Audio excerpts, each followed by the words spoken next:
ಪ್ರತಿ trader Nifty direction ಅನ್ನು ಊಹಿಸ್ತಾನೆ. ಅದು ಅಪ್ ಹೋಗುತ್ತದೆಯೋ ಅಥವಾ ಡೌನ್ ಹೋಗುತ್ತದೆಯೋ ಅದು ಈಸಿ ಭಾಗ ಆಗಿದೆ.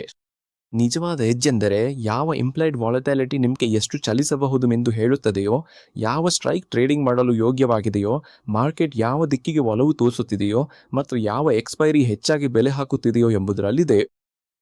ಈ ವಿಡಿಯೋದಲ್ಲಿ ನಾವು ಆಪ್ಷನ್ ಎಕ್ಸ್ನಲ್ಲಿ 4 ಚಾರ್ಟ್ಗಳನ್ನು ನೋಡಲಿದ್ದೇವೆ.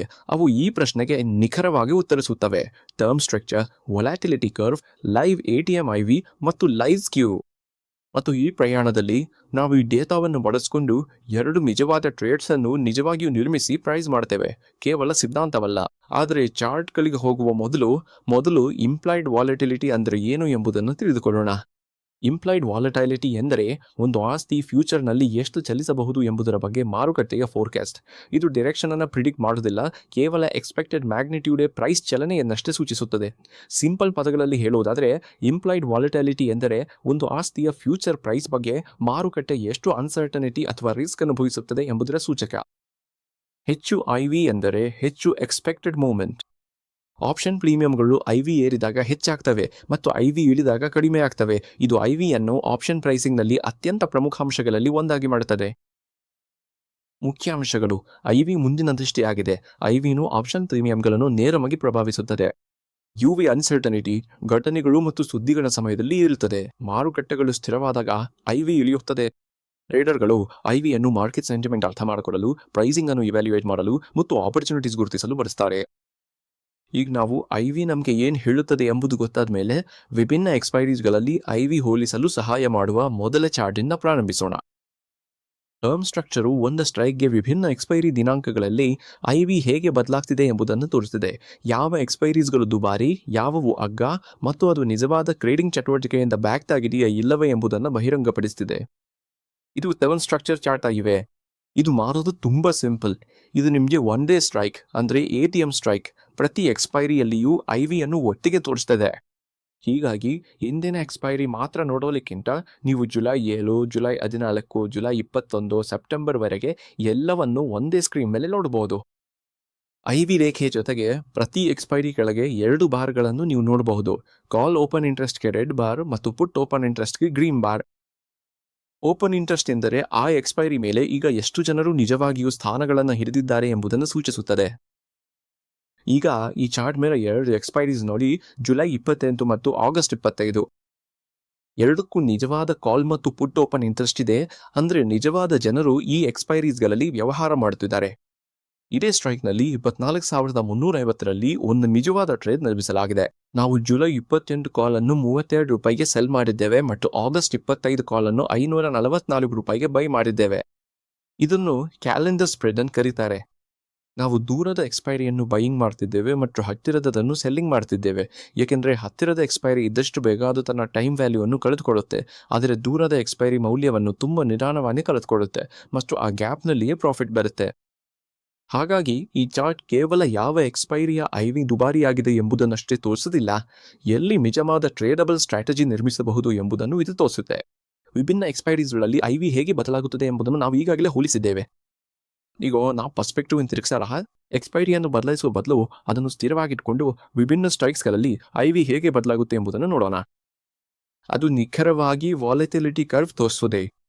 ಒಂದೇ ಇನ್ಸ್ಟ್ರೂಮೆಂಟು ಮತ್ತು ಒಂದೇ ಎಕ್ಸ್ಪೈರಿನಲ್ಲಿ ಒಂದು ಸ್ಟ್ರೈಕ್ ದುಬಾರಿ ಅನಿಸ್ಬೋದು, ಇನ್ನೊಂದು ಅಗ್ಗದಂತೆ ಅನಿಸ್ಬೋದು ಎಂದು ನೀವೆಂದಾದರೂ ಗಮನಿಸಿದ್ದೀರಾ? ಈ ಚಾರ್ಟ್ ನಿಮಗೆ ನಿಖರವಾಗಿ ಏಕೆ ಅಂತ ತೋರಿಸ್ತದೆ. ಇದು ವಾಲಟಾಲಿಟಿ ಕರ್ವ್. ಇದು ಒಂದೇ ಎಕ್ಸ್ಪೈರಿಗೆ ಪ್ರತಿಯೊಂದು ಸ್ಟ್ರೈಕ್ನ IV ಅನ್ನು ಒಂದೇ ಸಮಯದಲ್ಲಿ ತೋರಿಸುತ್ತೆ. ಇಲ್ಲಿ ನಾವು 14ನೇ ಜುಲೈ ಎಕ್ಸ್ಪೈರಿನ ನೋಡ್ತಿದ್ದೇವೆ. ನಿಫ್ಟಿ 24,398ರಲ್ಲಿ ಟ್ರೇಡ್ ಆಗ್ತಿದೆ.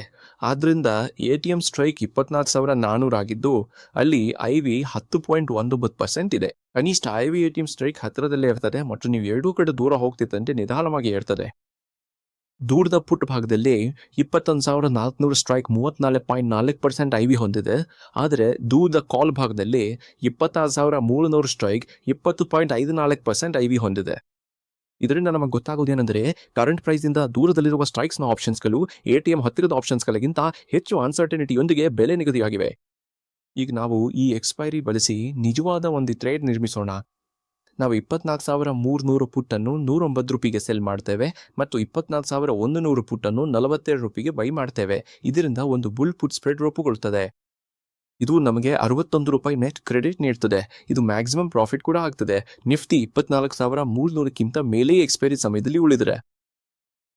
ಏಕೆ ಈ ಎರಡು ಸ್ಟ್ರೈಕ್ಗಳು 24,300 ಪುಟ್ ATM ಸ್ಟ್ರೈಕ್ಗೆ ಹತ್ತಿರದಲ್ಲಿದೆ.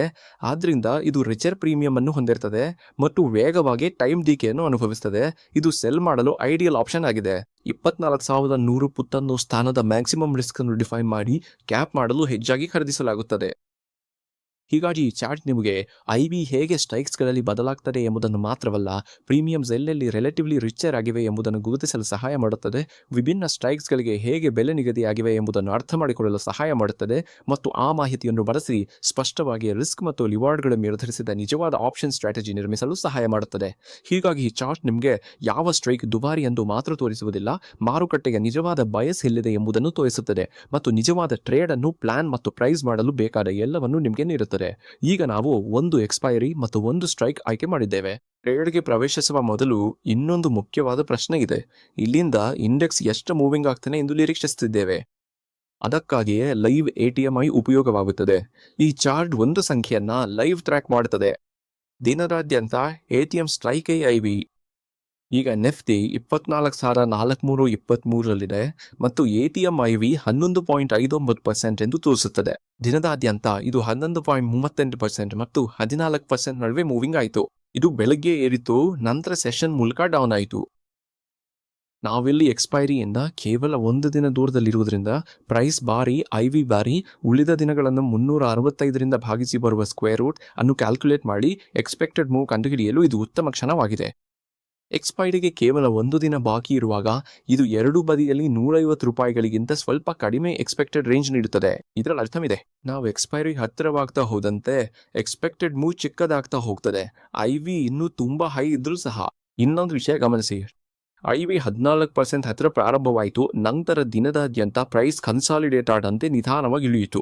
ಇದು ಸಾಮಾನ್ಯ ಟೈಮ್ ಡಿಕೆಯ ಪರಿಣಾಮ IB ಮೇಲೆ, ಕೇವಲ ಆಪ್ಷನ್ ಪ್ರೀಮಿಯಂ ಮೇಲಲ್ಲ.